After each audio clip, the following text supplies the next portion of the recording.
All right, welcome everybody again to Friends Occasionally Not Disagreeing. We're back again this week with a new episode for you, and we're headed into, I guess this would almost fall under true crime more than anything else. It's like in the mystery genre. We've looked at some cryptozoology things and supernatural things as well, and we'll probably have some more of both of those somewhere down the line here. But today we're kind of looking at a true story. So this one's a little different than what we might normally talk about, where we may speculate if something happened or not. And in this case, something definitely did happen back in 2013. And this is the infamous Elisa Lam.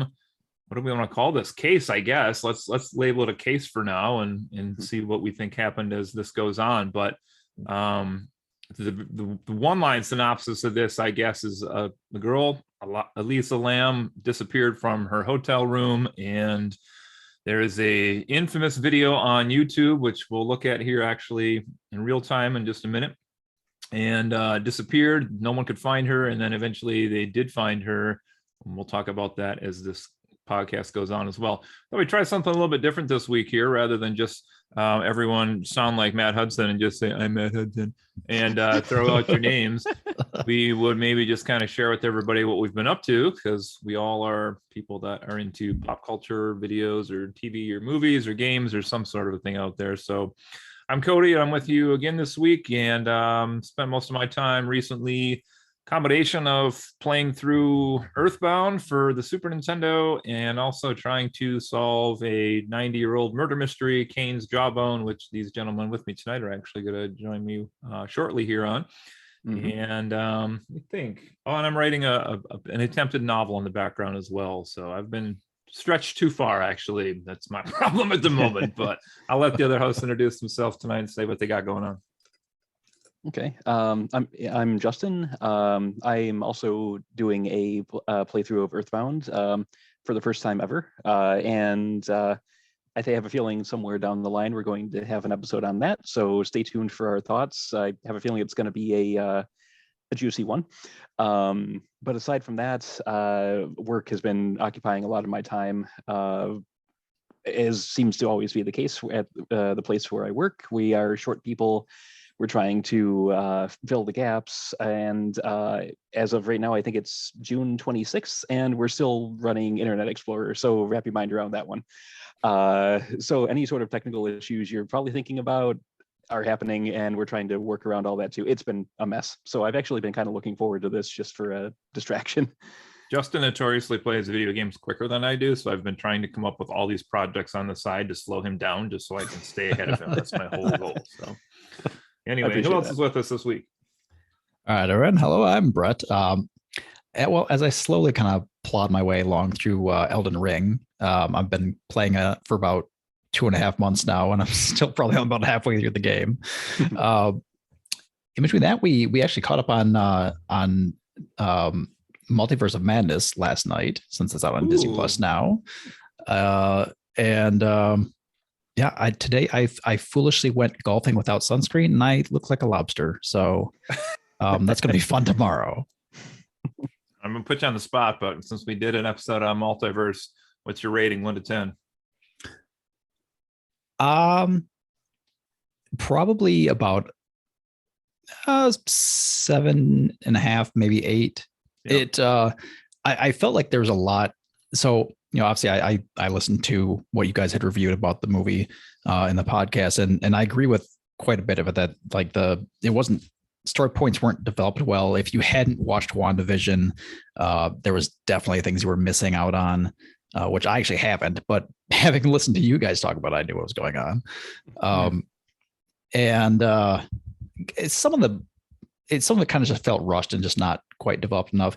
But I gave it extra bonus points because it certainly is the most unique Marvel movie that I've seen. That it truly does have like horror elements at points. That was really fun to watch. That in like this scope of these Marvel characters. Yeah, I think it's great. They like trying to do different things with them, different genres or different takes. Or I don't know. The first like 15 were kind of not samey, but kind of samey. Right. Yeah. Very linear, very plot, and now they're kind of going in different directions. So excellent. All right. Well, thanks here, guys.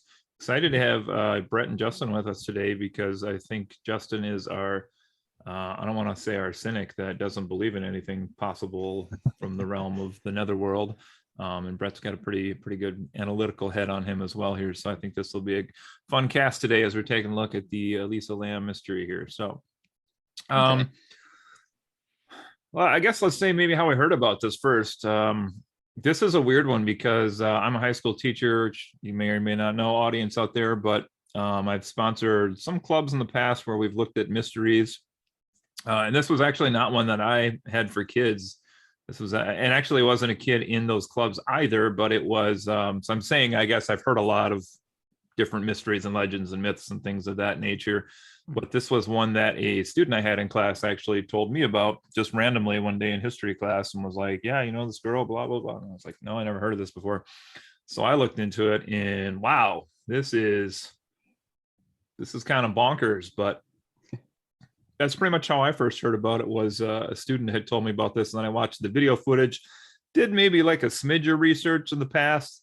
I think, I don't even know if we have covered this in one of the mystery clubs I used to run or not, but it's just a really interesting case because we'll see what we come up with as a conclusion today, but it's hard to pin this down as a very logical one answer. I don't know. I have some problems with this, but how about you guys? How'd you hear about this one? Well, as Cody said, I don't necessarily believe in a lot of the supernatural explanations for a lot of the things we've covered, but I do find them interesting, and so I periodically will either just have YouTube on in the background and have videos about conspiracy theories or cryptids or whatever just kind of playing, or sometimes I'll check out books from the library, that sort of thing. And I think I first heard about this one from another YouTube video that was kind of covering, I think it was true crime of some sort. And they prefaced it with, the question of whether this was even a crime per se. And that kind of caught my interest. And that was probably a couple of years ago. So I was like, that's kind of interesting. But I didn't really follow up on it too much until recently when we decided we were going to cover it for this. And we'll see what I think as we go on. Fair enough. So an interesting little twisting how let's give it. So when you guys first mentioned about doing this topic, you probably remember in the chat, I was like, I don't think I'm familiar with that. And then I looked up the name and I was like, no, I do know this story. And then I asked you guys, oh, wait, there's a Netflix show. What was the name of that? I'm going to check it out. And then I watched it and I said, I've already seen this show. So I'm certain that the first place I heard of this was watching the Netflix show, which then I had forgotten the name of and forgotten that it was a show that I'd watched. But yeah, I've now and then watched this again in preparation for the podcast. But yeah, I'm pretty sure that the first time I heard of this was because my wife and I do like watching a lot of these like kind of true crime and like weird kind of event kind of shows that they have out there. And I'm pretty sure this is one that we stumbled on probably about a year ago, something like that. Okay. Great. Yeah, so what we're gonna do here is something a little different to start this one. We haven't really done this before. This is an audio podcast, but on the background here, we always have the Zoom meeting running and we're looking at each other.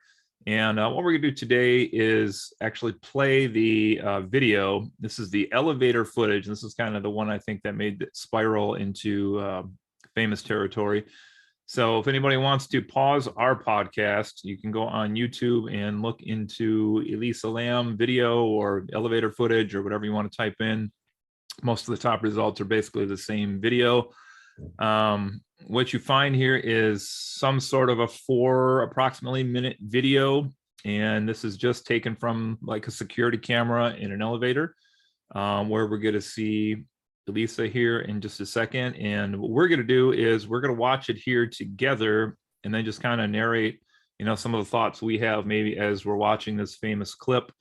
And then we'll have, I'm sure, lots to talk about after this. So I'm going to hit play here for the hosts. And here we go. So we're seeing inside of an elevator and Elisa Lam has walked in. So she's bending down, and it looks like she's kind of examining the buttons and then presses one or possibly multiple. It's a little hard to tell. Yeah, she needs glasses. She puts her face right up to the buttons. Yeah. Yeah. Looks like she's So- pressed maybe a column of buttons. Yeah. But the door isn't closing, and she's kind of just peeking out and scooting to a corner. It's not quite kitty corner from the door, but to the side. Door is still not closing, and she keeps peeking out like she's looking for someone. Yeah, I think Possibly if- hiding. Yeah. Yeah, if But you show then this she- to somebody, it kind of looks like she's afraid or she's hiding or Yeah. something. At first, but then she does this, where she steps forward out of the elevator and sort of like skips into the hall and does this weird sort of shimmy, not well, like step to the side. Just a little do-si-do. Yeah, Yeah. then back out into the hall and almost off camera, actually all the way off camera Through the to the left. Out the door to Um, the left, yes. And she just kind of stands there. The door to the elevator is still open, still not closing, by the way. So she's in the Yeah. hallway now, standing out there, elevator's still sitting, empty. Yeah, much longer than if you had just hit the door open button, Good point. because it should have slid closed by this point. Okay, now she's going back to the buttons again. And she's hitting like everything. Yeah. It looks like maybe she's even hitting the same buttons as she did before. Yeah, but in a sequence, like just at least 3 times now. Yeah.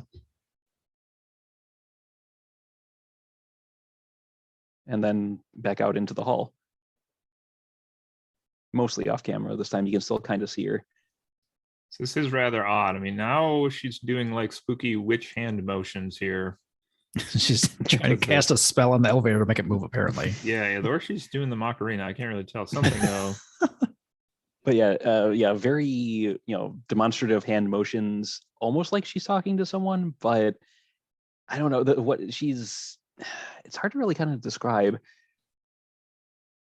Yeah, the way she's moving her hands is so weird, like almost like it's like just it's unnatural is what It's it like a is. character Yeah. in a video game. How they It's have not to have the an way idle you- animation while they're talking. It's not kind like of you like just- that. When you're using hand motions to talk to people, it's like her hands are moving like all weird directions, like Yeah. upside down and backwards.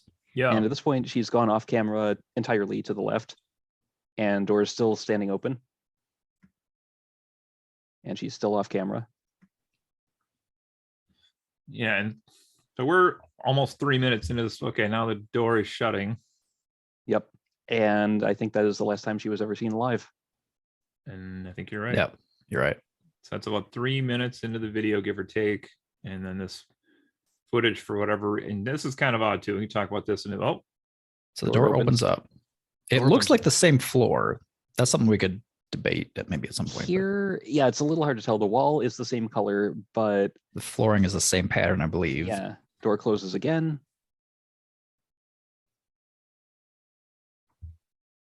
Keeps going. I was trying to watch the buttons to see if one of them like turned the light off, but The it door opens again. Seems like they're all on. And Yeah, it's definitely a different color wall now, so it's a Yeah. different floor. yeah. this is But no still one's strange gotten because on. we have an elevator. Like, why? I mean, most elevators don't just open the door, right? Well, when they get to a floor, she hit all those buttons. So when it gets to the floor that corresponds to the button she hit, the door would open. If they've been True. called to the, I see Yeah. what you're saying. Okay. So yeah, it was just going through its normal operations, but why it stayed open and just sitting there for as long as it did is an odd question in and of itself. Yeah, so Mhm. that's basically the video. So it's 4 minutes, and this just kind of sparked. I mean, her behavior, I guess, probably is the reason that this is just so bizarre looking. Like she looks like she's looking at a world that we can't see. Mhm. And I think just if you watch her body language, if you haven't watched this video yet, check it out on YouTube. It's just strange. It's the kind of thing that'll like raise the hair on your arms a bit, because it's like, what is going on right now? Yeah, right, Mhm. right.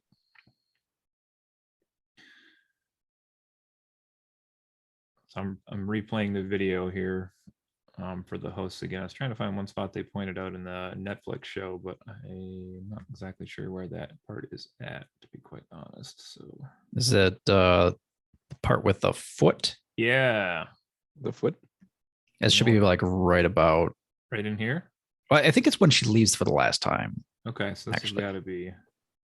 So right around the 3-minute mark. Okay, which to me, when I watch that part, it's pretty clear to me. I think in the Netflix show they were like trying to make something out of nothing. That thing right there. That right there, yeah. Okay, what are we looking at for those who haven't seen the show?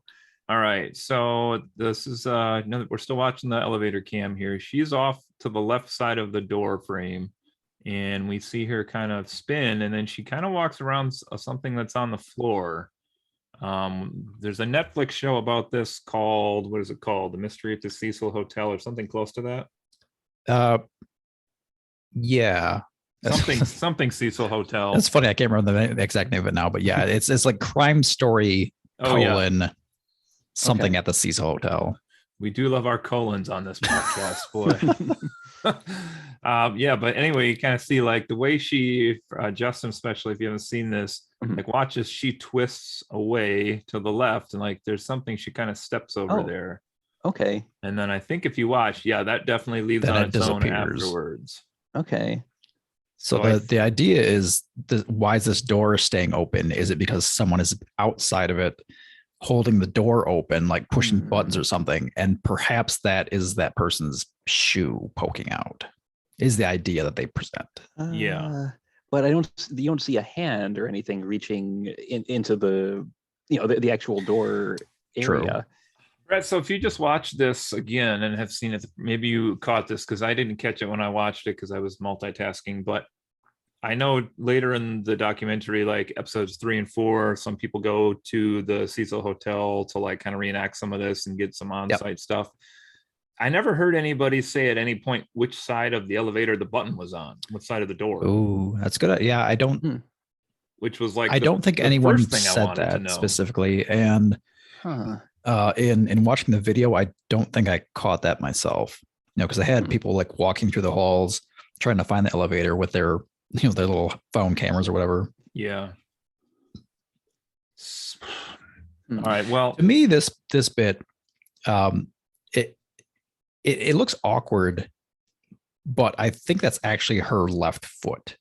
I was kind of thinking. I think that's her heel of her left foot. Yeah. So go back. Let's take a look go here back. Again. So go back. You want to go further? Yeah, further. So like before she even steps out, like is that little spot there? All right, here we go. And so it is not. That's a good point. Yeah, it's not there now. P.S. note to the viewer as well, when I was trying to find this spot, YouTube actually has it marked at 228 with a most replayed button. Indeed it does. Yep. Okay. All right, let's see. So she's walking out. Okay. She's like sidestepping to the left. Potentially just curling her right foot there, maybe, to fit that theory. Casting her spell.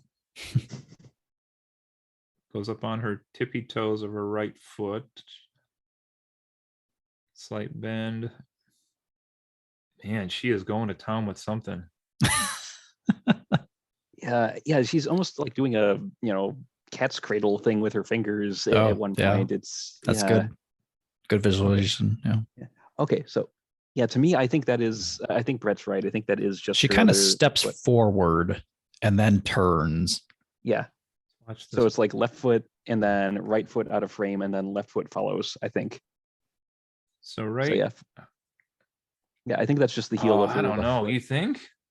Yeah. I'm just trying to think posture wise here. The viewer, the audience right now is like, what are they looking at? But for me, it's kind of like the timing of when that whatever it is leaves the frame. It would match up to like a person's stride as to when they would pick up that foot. And so here, if you're gonna say that's her left heel, you're basically saying she's standing perfectly perpendicular at this moment, right? Because her right foot is facing across the hallway. True. And if that's her, which I mean, it's definitely possible. It's a little awkward angle, but you could do it. All right, and then it does seem like it's like too far in front of her body, but by the same token, if there was like a person, let's just say, for example, that's a person, that's the tip of their shoe sticking out. Okay. They would basically be standing right where she's trying to walk through. Yeah. True. and then it disappears. Well, conclusively, I think we can say that there is definitely something there. Yes, for certain. Yes. It's there and then it disappears. But anyway, all right. Well, if you haven't Also, checked out do the me video, please one do. more favor. Just Yeah. go back to where she's standing out there again. I just want to take a look at one thing. Yeah, so like right about Right here when she goes out. yeah. I just want to see if her reflection shows up in the. Not really. I was thinking because you can see it's a shiny. Some of the surfaces in the elevator are shiny and reflective. Yep. And you can certainly see her reflection on the left-hand side. I was kind of wondering if you could see at all her reflection on the part of the door on the right. Oh, And then if you could see her, you theoretically would be able to see someone else standing there too. It's good detective work. Yeah. yeah. I try, That's a but good, no, good it's call. it's at just the wrong angle, and she's not showing up on that side. So Yeah. I mean, it just adds to the creepiness factor that she's like standing almost at such a perfect angle that like the reflection on that wall makes it Yeah. look like she's a solid figure, even though she's half in the hallway or all the way in the Yeah. hallway. It's weird, but Yeah. let's do we got a minute left here. Let's just finish off this again. Let's check out maybe the floor again in the wall in the background. Okay. Because I think there is a slight difference between this shot and when the door closes and opens the next time. So let's see, the door closes at Right there. Okay. 2:58 about. Yeah.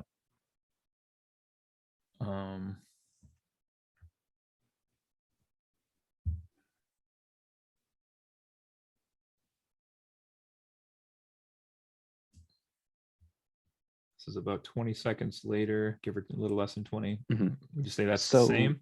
I think it's a little different because there's it's closing now, so I can't like point it out. But in the hallway, there's so pause it there. Yep. So we're pausing. So at there's 2:55. So on the floor where where the footage spends most of its time, the far wall has one section that's fairly wide. It's got a white vertical part and a horizontal sort of wainscoting thing going across that ends at that part. Then there's a gap of about maybe a foot and a half or so, and then another white vertical like bracing piece. And in between those two white pieces, at the top, there's a little white thing, like a note taped up or a memo or something like that. Yeah. And after the door closes and opens again, that's not there. So the color of the wall and the actual posts is the same on the second floor, quote unquote, but that isn't there. So I think it is a different floor. Let's see. So here we're going to go to the door opens. This is Yep. at 3:14. Oh yeah, Yep. you're So right. you see Ah. between them, it's not 100% there. correct. You were And really there's good at also, those like, compare the another- two picture things as a kid, weren't you? I was. Okay. Yeah, And so then it's could pretty conclusively that's it's a different floor. this is a totally different thing here. So Yeah, it's like an So it orangey red is- color. So it's just going up or down floors and opening on each one of them. This is still kind of weird, but anyway. Yeah. Anyone here? Anyone here? So yeah, very odd. Yeah, so as far as talking points today, I'm going to close the video here for everyone that's hosting here with me, but wow. Where do we want to start with this? I mean, we could start with, you want to start with her a little bit, or you want to start with the Well, I mean, do we want to background go? or? I would say her background. Yeah. Just give the audience and us an idea of who Elisa Lam was, and what she was doing at the hotel and that sort of thing. Yeah. So, Brett, you want to summarize? Yeah, I could do that. So Lisa Lam was she was Canadian, lived in I almost said Canada, lived in Canada, British Columbia, I believe, and was on vacation to California just she's 21. She just wants to get out and just kind of, explore some things and just kind of live her life. So she takes a vacation to California. And she goes, I think she was going to San Diego first, then made her way to LA to stay at the Cecil Hotel, which I'm sure we'll talk about it a bit later. But so she's basically was supposed to, check in with her parents like every day because the big piece of the backstory, she has a fair number of medications and has been, she's got bipolar disease. And so, she needs to take these meds and the parents wanted to check in. She fails to check in. And so the parents call in. This is February 1st, 2013, when she's officially, the case opens as a missing persons case. And they went to find her, couldn't find anything. All her stuff was still in the room. And there was basically no evidence telling anyone where she had gone or what happened to her. I guess that's the short version of it. Mm-hmm. Yeah. I guess a bit more detail on some of that. So the footage that has become viral over the years was from January 31st of 2013, the day that I gather she was supposed to check out from the hotel. So this was the very end of her trip, and maybe that may have played a part in what happened.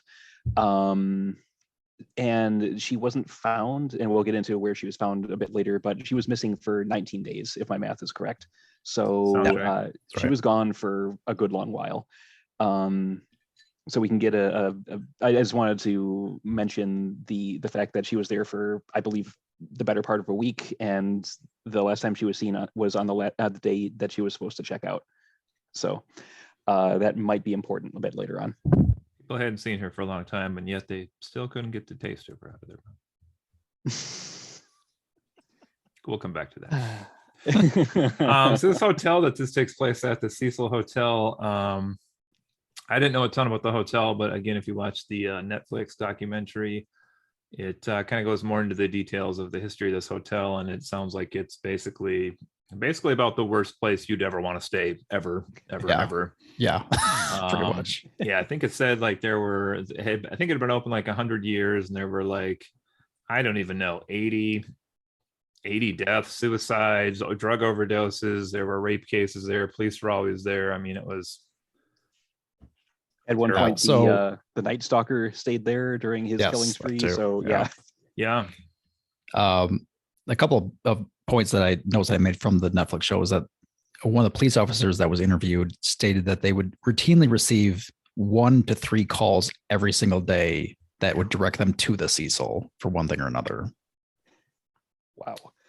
So this is the kind of place, it's right in the midst of Skid Row in LA. So it's like the lowest kind of like income, like highest concentration of like poor people like in the country, pretty much. Yeah. And drugs everywhere, crime everywhere. So it's a terrible, terrible place to go. Yeah. So this is our backdrop, ladies and gents, to what happens here. And well, as mentioned, she kind of went missing, and some of again, here I'm going to reference the Netflix documentary a lot, but it sounds like they did some work as far as retracing where she had gone to and bookstores she had gone to and things she had purchased, et cetera, but nothing really plausible as far as where she had gone. They had looked at the footage they could find from the hotel essentially and kind of concluded that she never left, or at least they couldn't see her leaving on any of the security cameras. Not that there couldn't have been ways she couldn't have escaped the hotel without being on camera, but for the most part, it just seemed like she was still there and had never left. Right. So moving ahead here, I guess. The one quick question. Oh, go ahead, Justin. Just because I haven't seen the Netflix show, but there was, I did most of my research online trying to dig up what I could, and I only found mention of this once, and I don't know if it's true or not, so I'm hoping maybe the Netflix show touched on it. But when she initially, when Eliza initially checked in, one source I found said that she was initially in a room with other people. And okay, so that was actually a thing. Okay, and since we're on it, I guess I'll talk a little bit about that. and eventually she got moved to her own room because of what her roommates complained of as certain odd behaviors. I don't know if you want me to talk about that any more in depth right now, or if we'll get to that a little later, but I think you could talk about it. okay. So this is a bit of evidence that even leading up to when when we see her doing her hand things and acting strange in the elevator, that she was not quite acting normally. The source I read anyway said that she would repeatedly leave them notes, very passive, well, not even passive aggressive, just aggressive things like go away or go home. She would lock them out of the room and wouldn't let them back in unless they like said a certain passphrase or something. So very odd stuff even before it all came to a head. Yeah, she definitely, and I didn't know really all this about her prior to looking into this week's podcast either, but seems like somebody who was really tormented by some problems, biologically, physiologically, that she didn't have control over. And I didn't know a lot of that beforehand for this week. So,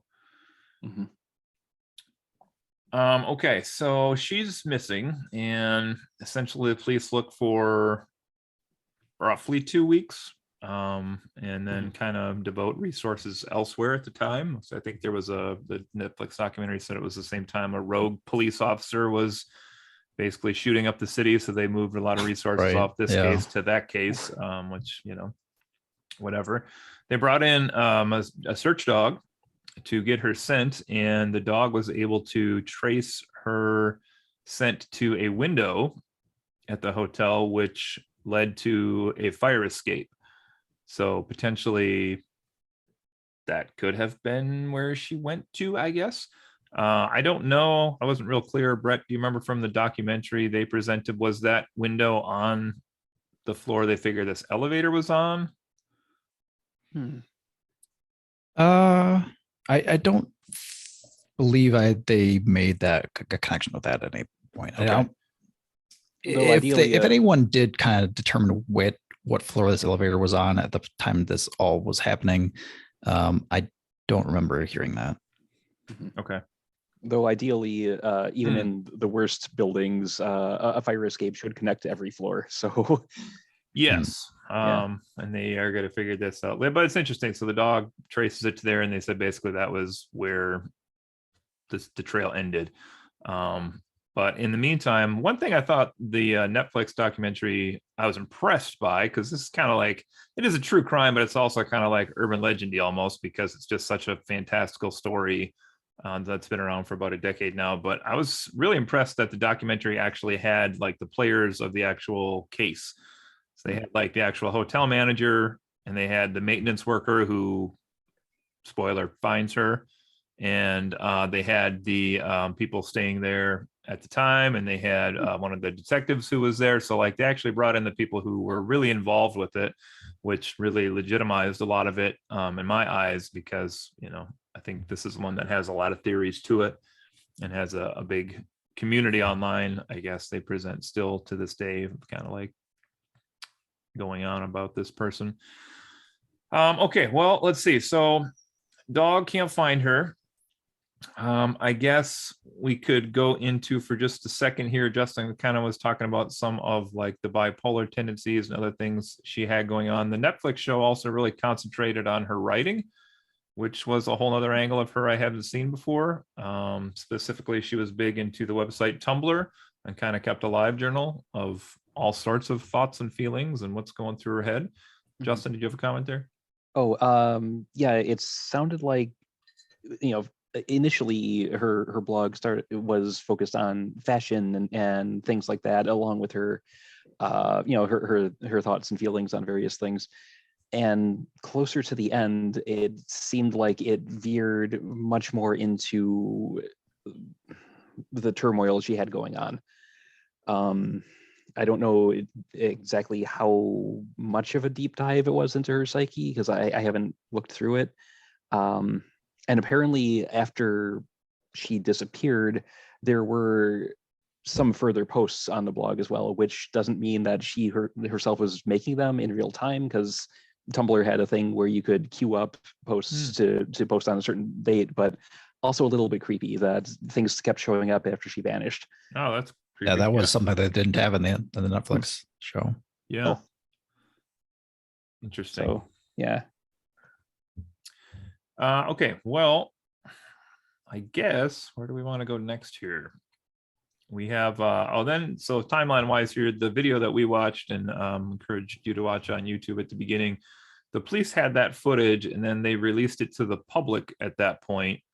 I guess in hopes that, like, I don't know if anybody had like seen her in the area or knew who she was or had any additional information about her or whatever. Not that they didn't know who she was, but they were just trying to find anything they could after like 2 weeks of like nothing showing up.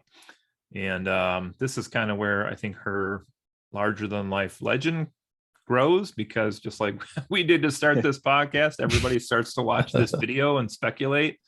And I mean, there were, thousands of people online who are trying to solve this case. And this is where we get into the people like trying to not quite go to the place to recreate some of this stuff yet. That'll come a little bit later, but yeah. But a lot of amateur detectives out there.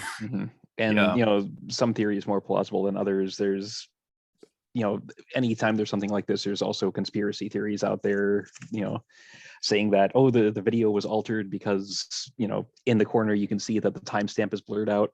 And there's people saying that, like, frames are missing or it's like cut in parts to try and edit out somebody else who was there. But for the most part, it all looks pretty contiguous to me.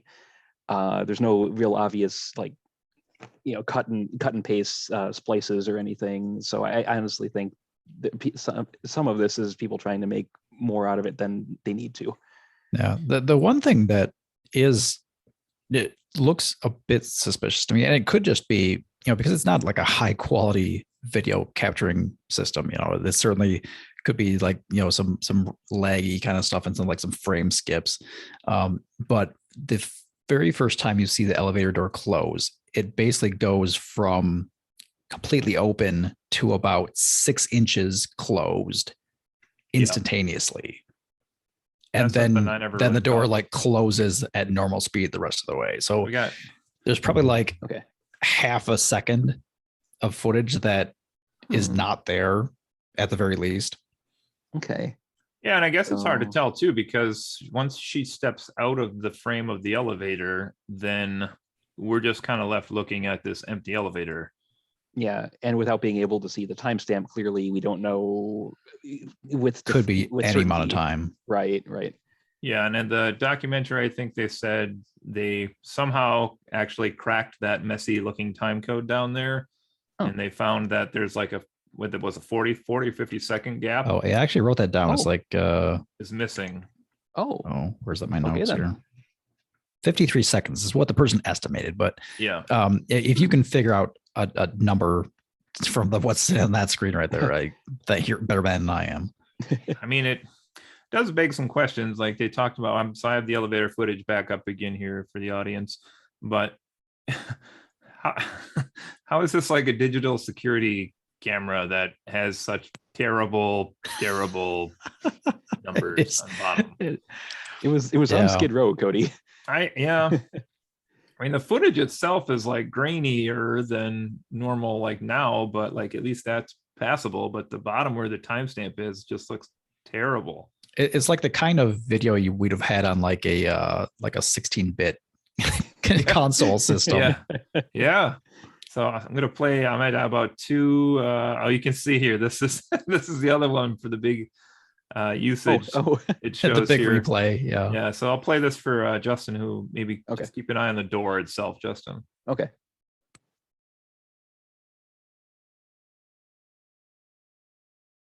Oh, okay. Yeah, it does sort of just snap into motion. Yeah. So it's around the 255-ish mark. You're out there watching a video at home. Oh, yeah, you're right. So there's definitely something going on. Now, if the system's terrible, I guess you could just attribute that to like laggy security cameras or something. So, although we hadn't seen any of that to that point, that's true. I saw. Yeah. So it could just be a weird coincidence, or it could be conspiracy. Could be something, yes. Okay. All right. So from here, I guess we talk about how some of the next clues started to come about here, which was this is kind of the gross part of everything, I feel like. And Yeah. this is like, I think that first student who even told me about this mentioned this right away, because it's super gross, but it is kind of morbidly fascinating at the same time to think about. But it's essentially, well, it started with a lady complaining about the water pressure in her room, right? And said that water was coming out really slowly, very little, almost like a drip, and had maybe like some discoloration to it. And also some of the other people there had said like the drinking water had tasted funny. What's wrong, Justin? Oh no, everything is fine. So they reassured the guests that everything was fine and sent the maintenance crews around, couldn't find any problems. And this kind of continued on for a while. And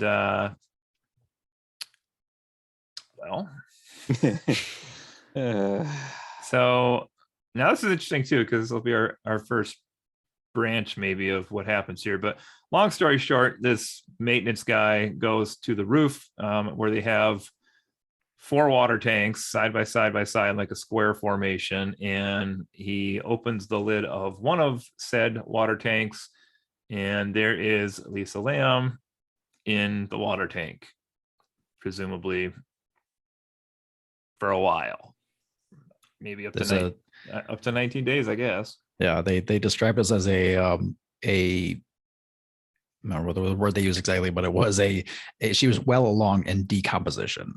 Cool. And this, ladies and gentlemen, explains the taste of the water and the discoloration, apparently. Yep. Though I don't know really how discolored I'd be from that. But anyway, so this is where, so they find her. She's dead, obviously. And then now that they have the body, they have to try to piece together what exactly happened to her. And I think this is kind of combined with the elevator footage where you get the different theories as far as what her fate was on this night that she disappeared. So she's in the tank, and they find her naked, first of all, but with her clothes in the tank with her as well. And she was floating face up instead of face down, which is an unusual dead body position to be floating in water. They figured, the detectives mentioned in the documentary, that could have been because of like water being used and swirling around something. I don't know, but it seemed like a pretty flimsy excuse. It does. Seems kind of weird to be upside down. Yeah. The other part here, and probably the first disputey part of the cops versus the web sleuths online here, the amateur detectives, is the cops said in their initial report that the door to the water tanks was locked, and the maintenance guy in the documentary said that it was open when he found it. Or open or unlocked? Unlocked, right? Open is what open all the way. I found. It did not have a lock at all. Oh, okay. So it was whether it was shut or not. Correct. Yes. The police said it was shut. The maintenance guy said it was open. That sounds more like it. So then the kind of speculation was, well, I guess let's just get into it then. So what's the explanation for how she got up here? If the door is open, that's means presumably she just jumped in, or somebody pushed her in, or whatever. They're 8 feet tall. That's something you hadn't mentioned. The tanks are 8 feet tall. That's it, really? Yeah, but still, I mean, from what I read, there was no easy access to them. Like even the maintenance crews had to bring ladders from elsewhere to get on top of, to the top of the tanks themselves. So that may not be true. I felt like there was a ladder attached to them. Oh, one of the sources I read said that there was no ready access built into the tanks themselves. So keep in mind, internet research. You might be right. I might have just had a bad source for that, but it was pretty consistent saying they were 8 feet tall at least. So right. I'm looking at some pictures here myself online. I will send this. So it's not like she just tripped and fell in. I could certainly put that out there. She definitely, however she got in that tank, it took some effort, whether it was on her own part or someone else's. Right. Yeah, and it's not impossible to carry a body, up a ladder 8 feet and toss it in a tank, but I'm sure it's pretty difficult. It's got to be pretty difficult. Yeah. So I sent a link over. This is a good picture of the roof. So it does look like the tanks feasibly could be about 8 feet because it looks like they're off the ground quite a bit here. Mm-hmm. And then I'm looking like you'd have to take that ladder off that little sub room over to the right there, a little building, and then looking at that part though, I mean, there is a ladder going on top of that, and okay, for the viewers at home, there's the 4 tanks, and seemingly right next to them there's a taller structure built into the top of the hotel with a ladder going up to the top of that. So looking at this picture, at least, it seems like she or whoever put her there could have climbed up that ladder and then just made the jump or the throw or what have you onto the top of the tanks and then gone in from there. That's certainly a possibility. Unless that's a lot farther away than it looks, but it seems like that is jumpable.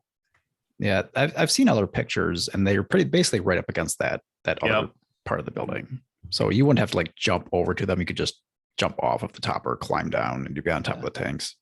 Yeah, and then it's just a matter of finding one that isn't closed, and the rest seems pretty straightforward.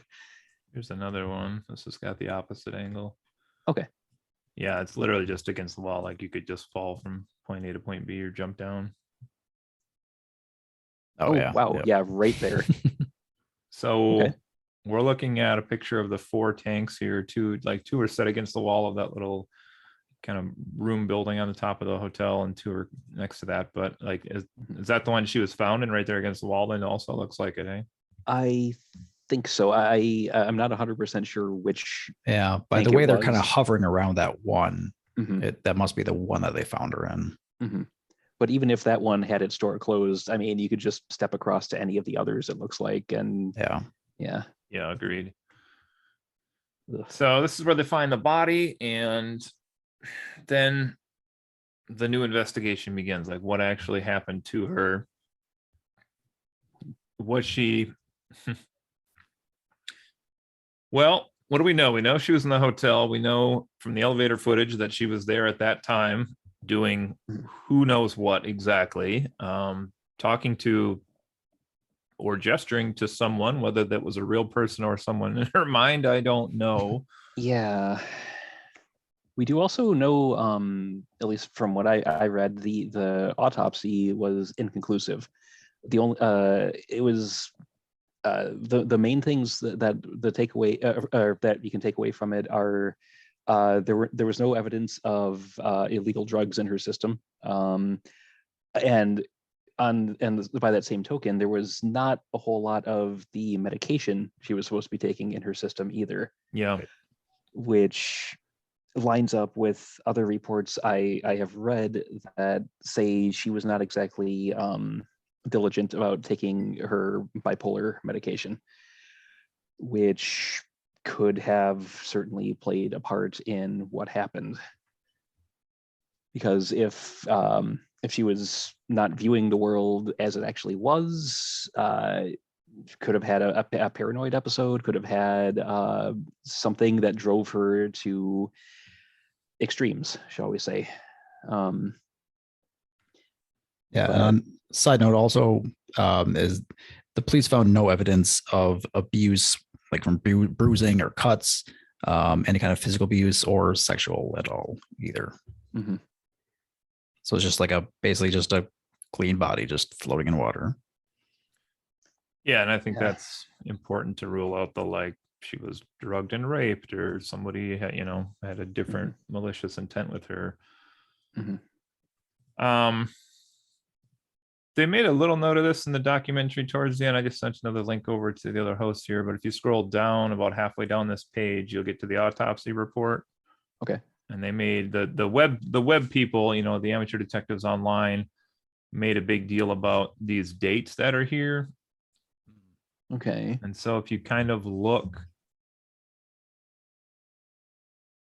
it kind of looks like, well, they did for sure mark one category and then switch it to the other category.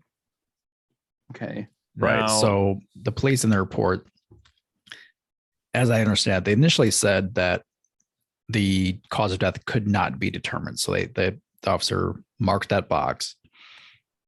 And then it appears that somebody, whether a supervisor or somebody, said, yeah, no, we can't call it undetermined. We're going to call it an accident. And so he checked that box, crossed off the first box, and he has dates marked, kind of notations saying this is when I made this change. Mm-hmm. Yeah, and I think the people, like, if you look at the accident date at a quick glance, it looks like it says 6/15. I think that might be part of what they were talking about. The other one looks like 6/18. Right. It looks like there's a 3-day gap. Yeah. But if you look real close at that supposed 15, there is like a faint line that would be the line to complete an 8, kind of going from one at corner of it to the other. It's not hard to believe, like some random handwriting you do one day is like so scrutinized and analyzed by people later. Yeah. But yeah, I do see that carry through stroke from the bottom of the quote unquote 5 to the top. So yeah. Yeah, you can imagine, like, even this pen I have sitting right in front of me, it does, quite occasionally, it will quit writing for a brief moment in which, something could look like something else that's not supposed to. Mm-hmm. So I'm jumping off the deep end here before we come back to like wrap ups and stuff, but there were some other comments here. Well, this is kind of to preview that, I guess. I'm on a different website here that says, so 3 main beliefs as to what caused her to die. The first is basically suicide caused by bipolar episode, whatever she was seeing, or maybe it was just her way to get out of what was happening to her, and she hit real low at that time.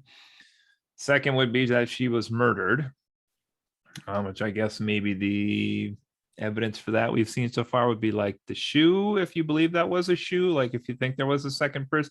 The problem I have with that is it's like there's just a person standing in the hallway like holding the elevator button while she's like doing the voodoo dance. Like that just seems and at that point she was looking the opposite direction as well. Yeah, it's weird. I don't know. I mean, I guess maybe if somebody was deep in hallucinations, you could probably be fairly suggestive to them. You could be playing around with them quite a bit, but yeah. And I know Justin's gonna like the third one here, which is that she was possessed. I knew that was gonna come to light at some point, or as an option. Well, I know the people, like I said, I didn't know the hotel's history, but I know the people in the Netflix documentary were very heavy into the, like, this hotel is, if there is such a thing as cursed, this hotel is cursed because so many people have had definitely so many violent, bad things happen to them while they are there. Mm-hmm. So that's kind of interesting as well. Let's see here. Yeah, there was like a whole half an episode in which they kind of addressed the idea that this is like a center of dark energy. Well, it is also a low rent hotel in Skid Row. I mean, you have to kind of factor that in. Well, I'm just saying location matters. If a place is easy to afford, and it's in a place where people can't afford much, and are, and there's a higher level of desperation and crime and that sort of thing anyway, it seems like, naturally there's going to be a higher incident of bad things happening there. And yes, I'm sure that if this was happening at every hotel in Skid Row, it wouldn't be remarkable. So, okay, the Cecil Hotel has a higher rate than normal, but I don't think we can just say that it's on like an evil hotspot or what have you. That seems like a bit of a stretch. And so I'll subnote, I'm going to throw this in the two because I got so much to look at here, but I had forgotten about this in the documentary. Justin, for your benefit, okay, some of the people that went to the scene went in the elevator, and by like playing around with the buttons, they found that if you press the floor of the button that you're on, that the light goes off instantly. And by looking at the footage, apparently they determined she was on the 14th floor when this happened by doing that, I guess, and matching Okay. whatever's outside. The other thing they found was when she did the column of buttons, the bottom button they said that she tapped was door open. Okay. Is the bottom one in that? And when you press door open, they said they timed it and the door stays open for about 2 minutes from one press. Oh, Which seems exceedingly long. It really Yeah. does. If it was tested and kind of verified quotes Wow. by Yeah. these people, then that certainly would explain why this door seems to stay open for an unnatural long time. okay. It really does. I was trying to time it. It seemed like a little more than 2 minutes, but it's got to be. Though she does come back in and push all the buttons again Mhm. at so at one So that point. probably So resets it. maybe That's reset true. it. That's a good point. That's true too. Yeah, because otherwise I don't know what would explain like the door just not shutting. That's kind of odd. So Yeah. other things here, just kind of like some more lore and craziness on here. I didn't hear about this in the documentary at all that I heard, but again, I was multitasking. Similarities with the Black Dahlia case. I don't think that was in there, but this is Elizabeth Short, the Black Dahlia, who's another very famous, well, that was a murder, but very brutal murder that took place, and says both of them have names that come from Elizabeth. They were both in their early 20s. They were both traveling alone, using public transportation. They had loose travel plans. They were both petite, brunettes, charismatic, outgoing, both suffered from depression. They both traveled from San Diego to downtown Los Angeles during January. Both were seen in a downtown hotel last. Neither's disappearance was immediately reported. They were both missing for a number of days before they were discovered dead in a shocking location. And they both inspired a lot of media attention, et cetera, et cetera, et cetera. So I don't know, that's neither here nor there, but I just thought That's some crazy coincidence. So, though that's probably a good point to lead in with some of these other things that have been a part of this case is just the really weird coincidences that are like surrounding other things, not even in like the hotel, the case itself. So like, have your mind blown, Justin. Okay. Which one of these probably is more mind blowing than I have on a list here? So, in 2003 in Japan, they made a movie which I think the version that was made for the US was titled Dark Water. I don't know if the version that was made in Japan was titled Dark Water. Anyways, this movie titled Dark Water is a story of a little girl and her mother living in a dilapidated apartment. The girl throughout this movie wears a red sweatshirt or hoodie or something, very much exactly like what you see Eliza wearing in the elevator video. In this movie, the water in their apartment turns brown at one point, and they don't explain it.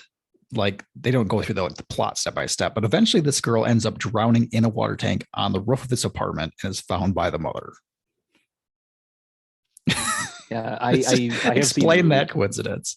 Well, the wardrobe thing I hadn't realized, but yeah, it would be creepier if the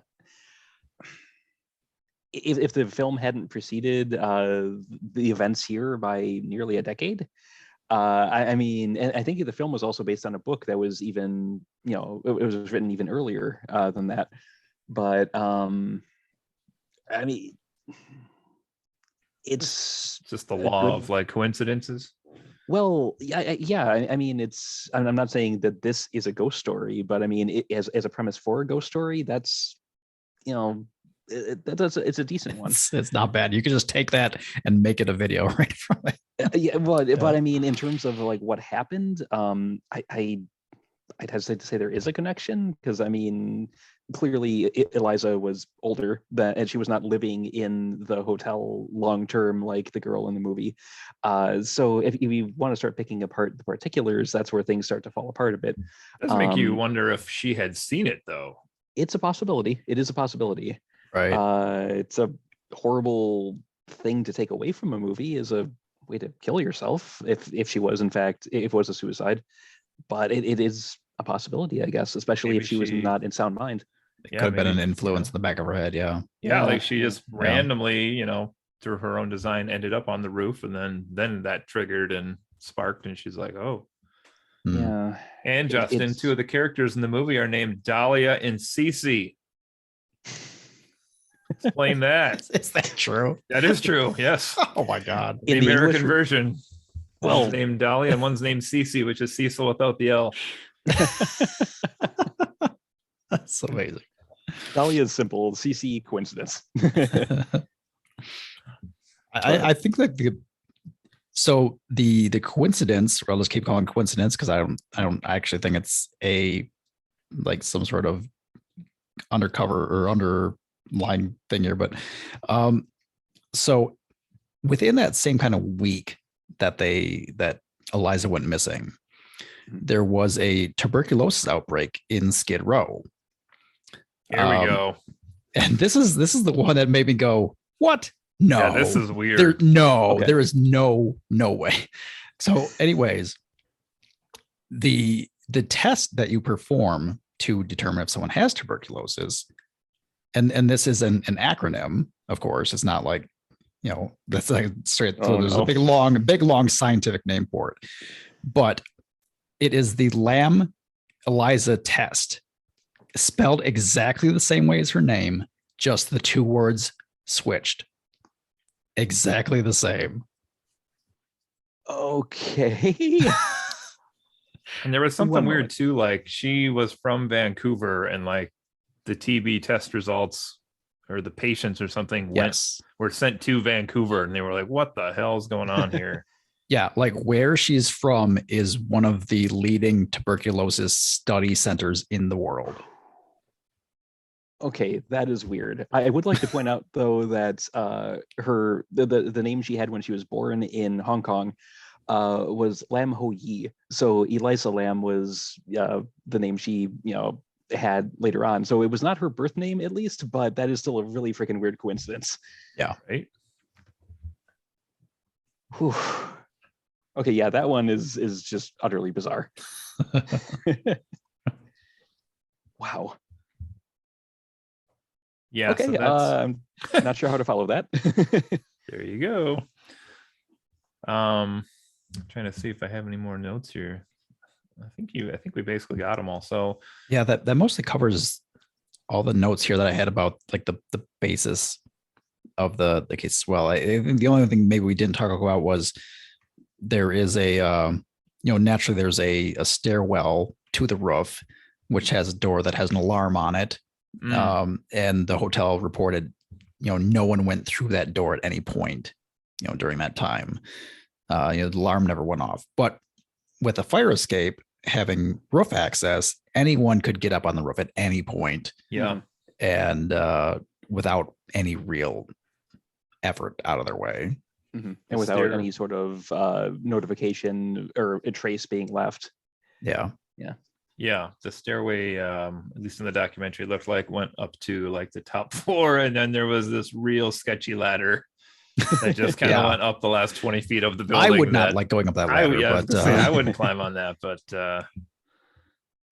Okay. yeah. So anyway, yeah. So I guess I was gonna say maybe we'll just say now what the coroner ruled it, maybe, and then we can go into other thoughts, perhaps. So the LA County coroner did rule her death accidental due to drowning, citing her bipolar disorder as being a significant factor.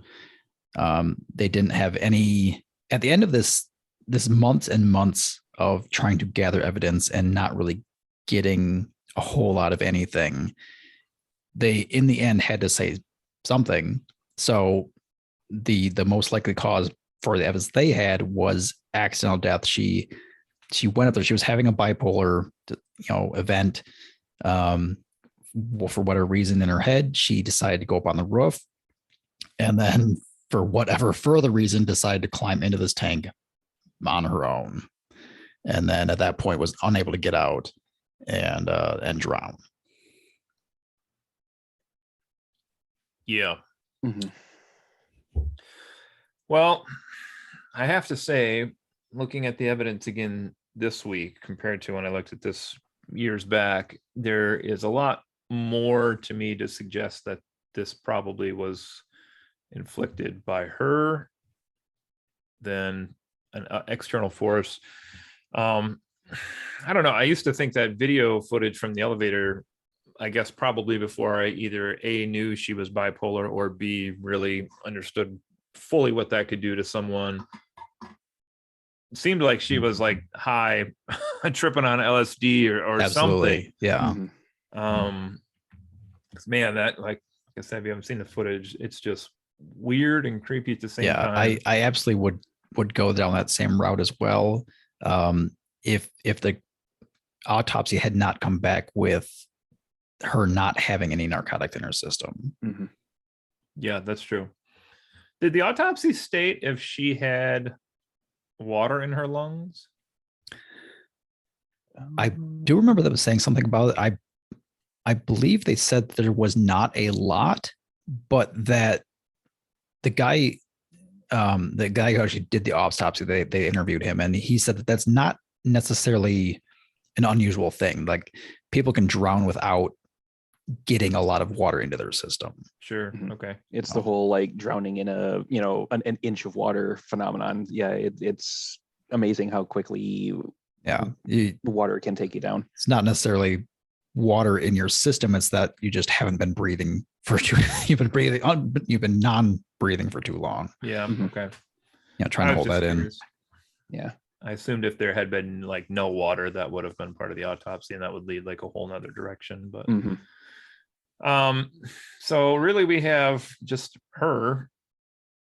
I do believe the hotel was a terrible, terrible place, but even I'm not going to go so far as to say it's like paranormal necessarily with this one. Although, man, that could also explain that weird video of the elevator. Like, she's seeing something that's it's not super there. spooky. Yep. She definitely sees something that we cannot see. If that wasn't caused by drugs, then it has to be from her mind, or something that couldn't be caught on tape, one of the two. Otherwise, what do we have left after that? I mean, we have the potential for a shoe off to the side by the elevator door. I guess you two are pretty convinced that that's her shoe. Angle wise, I'm probably less convinced, but it doesn't really make sense, like I said, that somebody would just be standing there and holding the button. Well, I guess they wouldn't have needed to, because if it stays open for 2 minutes. Yeah. So maybe somebody was just standing there watching her dance for 2 minutes. I make jokes, but I shouldn't, because it is, this is a real one. So this is a pretty heavy subject. Yeah. Not like our Bigfoot or whatever. Yeah.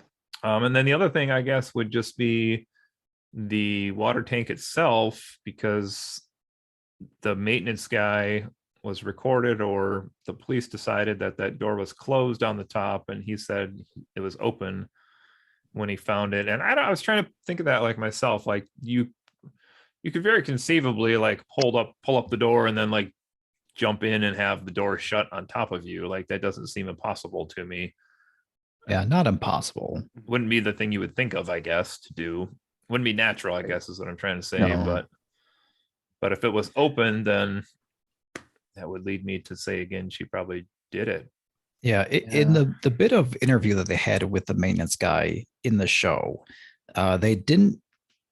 If they asked him this question, they didn't show it on the show. But it's kind of been my thought. Well, if that was me, probably what would have happened, I would have like looked in there and been like, oh crap, and I would have closed the door myself to like preserve it. I would have closed that hatch and then gone and like alerted people. So when the police come, now this door is closed. But it was open when the maintenance guy found it. That could be. Yeah, it's speculation, but it does seem plausible. It seems plausible. Yeah. Just had a thought and I lost it now. Dang it. Oh. Maybe it'll come back to me. Otherwise, do we have anything else that suggests foul play, or, I mean, another person involved with this at all? I mean, certainly the hotel itself was full of people who would not have second thought doing something like this. Yeah, that's certainly something to consider, is that this hotel was, much of it was, it was like inhabited by people that, it was like super low nightly cost. And so you'd get people who were basically homeless, people who were just coming out of prison, all kinds of unsavory types would stay here because it was super cheap. and they didn't care that it was not a quality place to stay. And you get people. I'm certainly, you probably had some people coming in, from off the street, who didn't even belong there. And yeah, you certainly is a very high potential for something to happen, because any number of these people could just be in some kind of state that would, they wouldn't think twice about doing something like this to someone else. Yeah. I thought of my thought. It was, the police said they went to the roof to search during the initial part of the investigation, and pretty quickly concluded there was nothing up there to alert them that she would be there. Yeah. So like, the way I envision that, they went up to the roof, they looked around, and they're like, oh, there's no bodies up here. So no body just laying out in the open. So yeah. So this is kind of the weird thing though, because if the maintenance guy found her later, and the door was open, those police had to be the worst police ever then, because we already looked at the picture of that building. Like all they had to do was climb that ladder to the top of that top part of the building and look around, and they'd be like, oh, one of you would think so, yeah, directly below our feet has a door open. Perhaps we should look at that. I gather from what I read at one of my sources, 2 of the tanks had their doors open, so it might not have been an uncommon thing. Yeah, but if you're on the roof looking for a missing person, that's your job. Yeah, I agree, but cops can be bad at their jobs just like anybody else. So it just seems, that part seems the most far-fetched to me. Like, I just don't understand how if they looked up there with any semblance of trying and the door was open, as the guy claims, how would you not look in the tank and find the body? It could have not been at the surface at that point. Yeah, I guess we don't know how dark it was in there, but still, wouldn't you? I mean, people think of this, Justin. The police literally throw nets in the water and scan the bottom of lakes and drag crap up off the bottom when someone's missing, but they can't look in the water tank. Well, they'd have to poke around in there with something, and they would have to bring whatever equipment they were doing the poking around with up with them. And I could see them not wanting to make that effort. It's horrible as I think, because it's not to disparage the officers who are involved in this case, but based on the way they describe, like I said, they're called to this hotel multiple times a day. Yep. They probably had some apathy. They're just like, is this hotel again? It's probably just somebody they just walked off down the street. They're not even here. Yeah. It probably was some of that going around. Yeah. I can see that, I guess. Yeah. And again, this is all speculation on their motives, their motivations and such, but it seems, I don't know, it seems plausible that they may have had some sort of burnout, fatigue with always coming back to this place for call after call after call, like Brett said. So yeah, I guess I could see that. Maybe they just didn't try too hard at first or whatever. Yeah. Maybe they didn't know that the tuberculosis test was named after her. Yeah, they certainly, when the show went into a lot of, they had a whole segment where they went over the theories that were being proposed by these web sleuths that were following this case.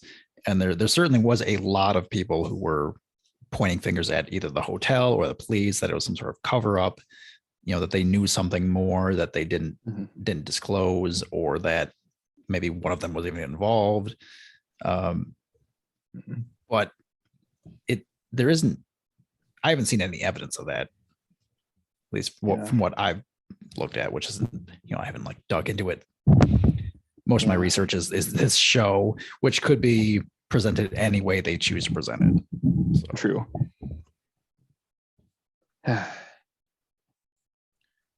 But yeah, I'm just going to leave off with one thing I don't think we've actually mentioned specifically yet is some of the reports, or some of the information I got said that due to Eliza's mental state and the fact that she wasn't in a good habit of taking her medication as often as she should, that it led to her not doing so well at the University of British Columbia, where she was enrolled, to the point where she was dropping classes and things like that. So she takes a trip to get away from all that. And, she's at this hotel for the better part of a week. And all of a sudden the deadline is looming ahead of her. She has to head back. She has to face, that potential for failure, that everything she left behind. And I could see that being a lot to take for someone who's already struggling with bipolar disorder, with mental and emotional difficulties. And I could see all of that being just enough to nudge her into doing something terrible.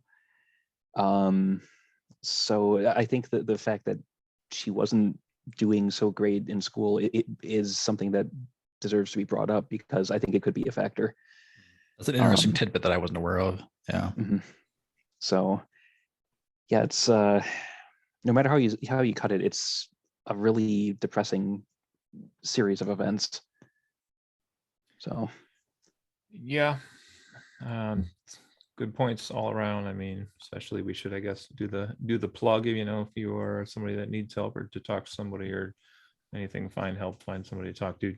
Or medicine or whatever. I actually had this up in the background because I wanted to make sure we weren't touching upon any of the subject matter lightly.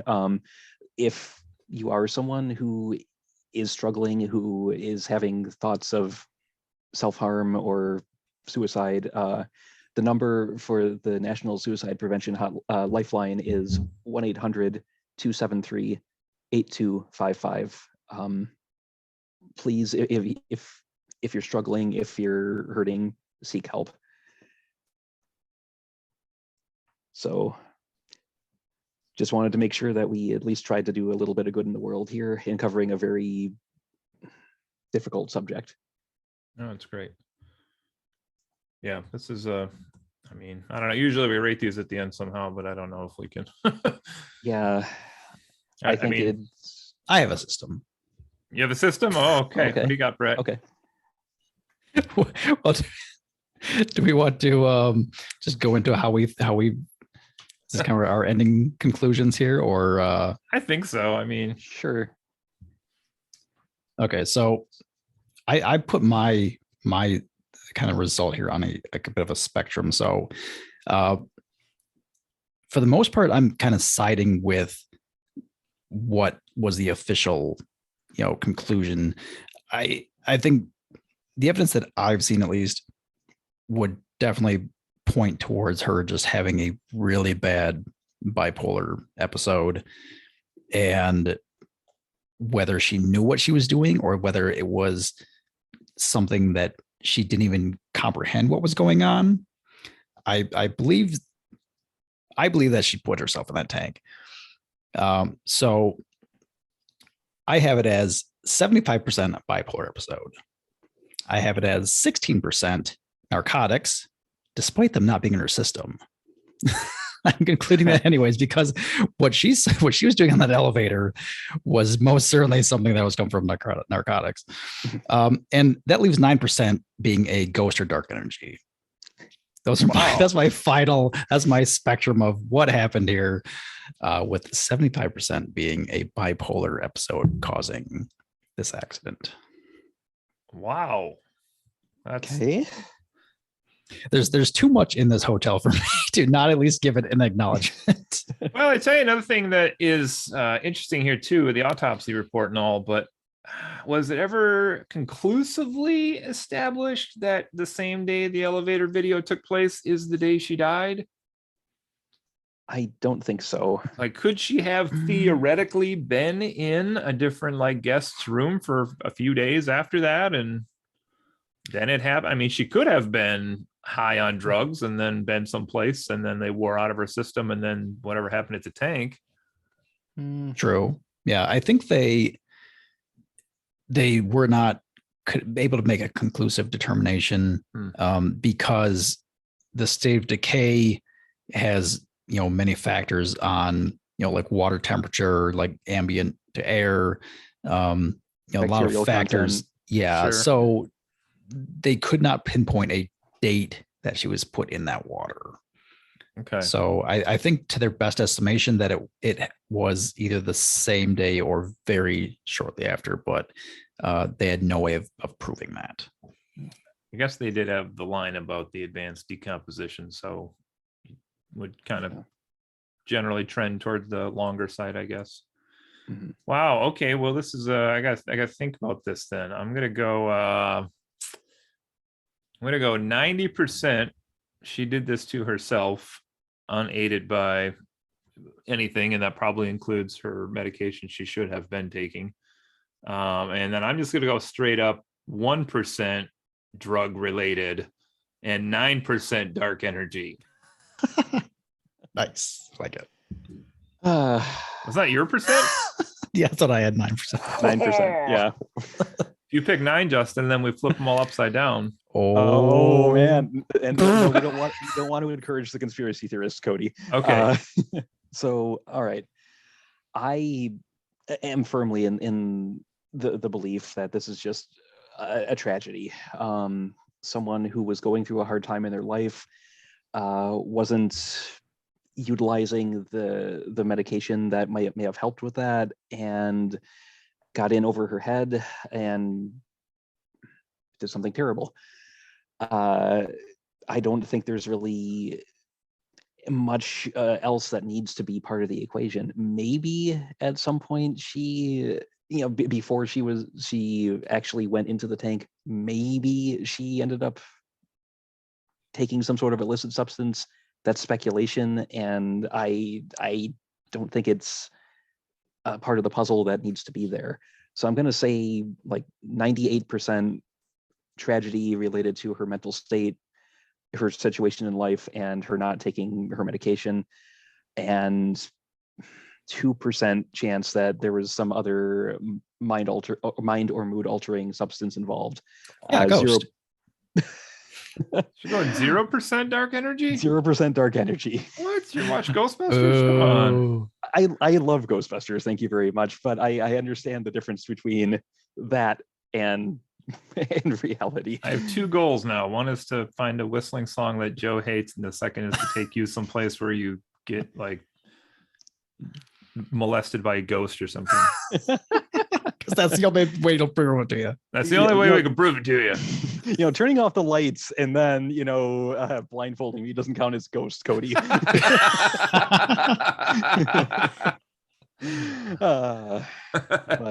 oh my goodness, that's funny.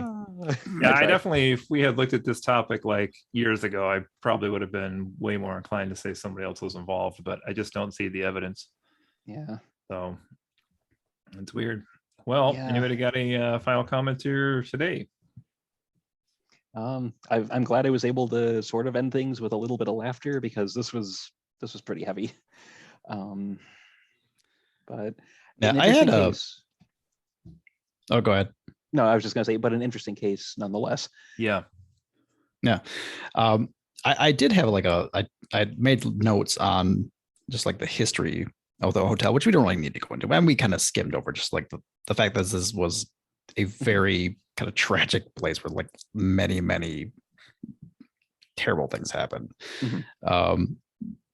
But yeah, I did have like a whole list of, from what I could find anyways, because the numbers don't, there's definitely things that happen there that were not recorded. So there's like a whole bunch of like suicides and like random deaths that were listed. But like the hotel manager at one point in the video said she believed there was around 80 deaths that happened just in the 10 years that she was the manager there. And none of those are listed on the stuff that I found. But yeah, anyways, that just, yeah, there's a whole lot, and a lot of those deaths that occurred were like they had no explanation. It's like just person just like leapt from the building for no reason. This is like literally the movie 1408, but like all of the stages that John Cusack goes through are like happening concurrently throughout the hotel. You got the jumper, you got the crazy stuff. I don't think it burned down at any point though, but other than that. Well, that was super fun, guys. Let's see. I'm trying to think here. We got some good episodes coming up soon. Also here, audience. We'll get into, I know we got some TV show reviews coming up, and I think we're gonna jump to the MCU at some point here again also, and I think we got something else there, but I forget what it is at the moment. So anyway, that's all I got for today. Anybody got anything else in there? No, I think we hit all the bases and gave this a pretty thorough overview. So I got nothing left to talk about. Yeah, an interesting delve into true crime for the first time on here. Yeah, some more of these would be kind of fun.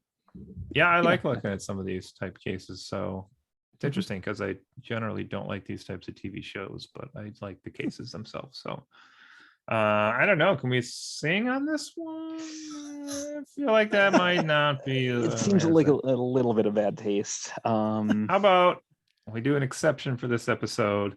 Instead of singing, we'll just say our goodbye. And Justin, you want to hit us with the phone number one more time, just in case? Sure. We'll do that instead. All right. So yeah, again, if you're struggling with anything in your life that's making you think of ending it, there are resources you can turn to for help. Again, the National Suicide Prevention Lifeline is 1-800-273-8255. If you need it, please use it. Justin should get a job like answering those phone calls. I feel like he's got a soothing voice to do that. Thank you? Question mark? Do you answer the phone at work? Occasionally, if the member service folks are busy. Yeah. No, just curious. Okay. All right. That's it for this time, folks. We'll see you next time on Friends Occasionally Not Disagreeing. Take care. Have a good night. Night, everyone.